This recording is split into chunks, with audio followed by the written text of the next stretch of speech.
यह नाम उस शख्स का है जिसका जिक्र करके यूपी की सत्ताधारी पार्टी भाजपा अक्सर समाजवादी पार्टी को घेरती रही है, अपराधियों के संरक्षण का आरोप लगाती रही है। दिलचस्प बात यह है कि इन आरोपों का जवाब उन्हीं अखिलेश यादव को देना पड़ता है जिन्होंने अपने दौर में पार्टी की कमान संभाली तो सबसे पहले अतीक से ही पल्ला छुड़ाया था। फिर भी अतीक का अतीत सपा को परेशान करता ही है। भाजपा एक तरफ उन पर अतीक जैसे माफिया को संरक्षण देने का आरोप लगा रही है तो वहीं मायावती ने भी अतीक अहमद को सपा का ही प्रोडक्ट करार दिया, जबकि अतीक की पत्नी शाइस्ता परवीन इन दिनों बसपा की नेता हैं।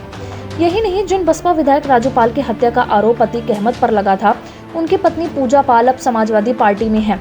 अतीक अहमद का बुरा वक्त यूं तो 2008 से ही शुरू हो गया था, लेकिन 2017 में योगी सरकार आने के बाद से वह टारगेट पर है और उसकी संपत्तियों तक को ध्वस्त किया गया है। दरअसल अतीक अहमद ने मायावती सरकार के दौरान 2008 में सरेंडर किया था और फिर 2012 में वह रिहा हुआ था।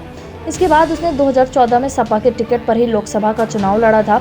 इस चुनाव में वह बुरी तरह हारा था। इसके बाद अतीक अहमद और समाजवादी पार्टी के रिश्ते बिगड़ते चले गए। यही नहीं, अतीक का क्रिमिनल रिकॉर्ड देखते हुए अखिलेश यादव ने 2017 के चुनाव से पहले उससे पल्ला ही छुड़ा लिया था। इसके अलावा मुख्तार अंसारी जैसे नेताओं से भी उन्होंने दूरी बना ली थी। अतीक अहमद पर 70 से ज्यादा हत्या के प्रयास, आपराधिक साजिश और मारपीट के मामले दर्ज हैं। 5 बार यूपी में विधायक और 1 बार फूलपुर लोकसभा सीट से सांसद रहा। अतीक अहमद कभी मुलायम सिंह यादव के दौर की सपा में प्रमुख नेताओं में शुमार हो गया था। उसने सपा के टिकट पर लगातार चुनाव लड़े, लेकिन अखिलेश यादव की एंट्री के बाद उसका बुरा वक्त शुरू हुआ।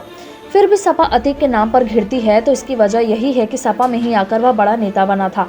आरोप है कि 2005 में उसने बसपा के विधायक राजू पाल की हत्या कराई थी। यह हत्या उसने इसलिए कराई क्योंकि राजू पाल ने उसके भाई अशरफ को चुनाव में हरा दिया था। अतीक अहमद ने पहली बार 1989 में इलाहाबाद पश्चिम सीट से निर्दलीय उम्मीदवार के तौर पर विधायक का चुनाव जीता था। इसके बाद 2 और चुनाव वह निर्दलीय ही जीता, लेकिन 1996 में वह सपा में शामिल हो गया और चौथी बार विधायक बना। 3 साल बाद अतीक अहमद ने अपना दल का दामन थामा और 2002 के चुनाव में फिर से विधायक चुना गया। हालांकि 2003 में वह फिर सपा में लौट आया और 2004 में फूलपुर लोकसभा सीट से चुनाव लड़ा, जिसमें जीत हासिल की। कभी इस सीट से जवाहरलाल नेहरू सांसद हुआ करते थे।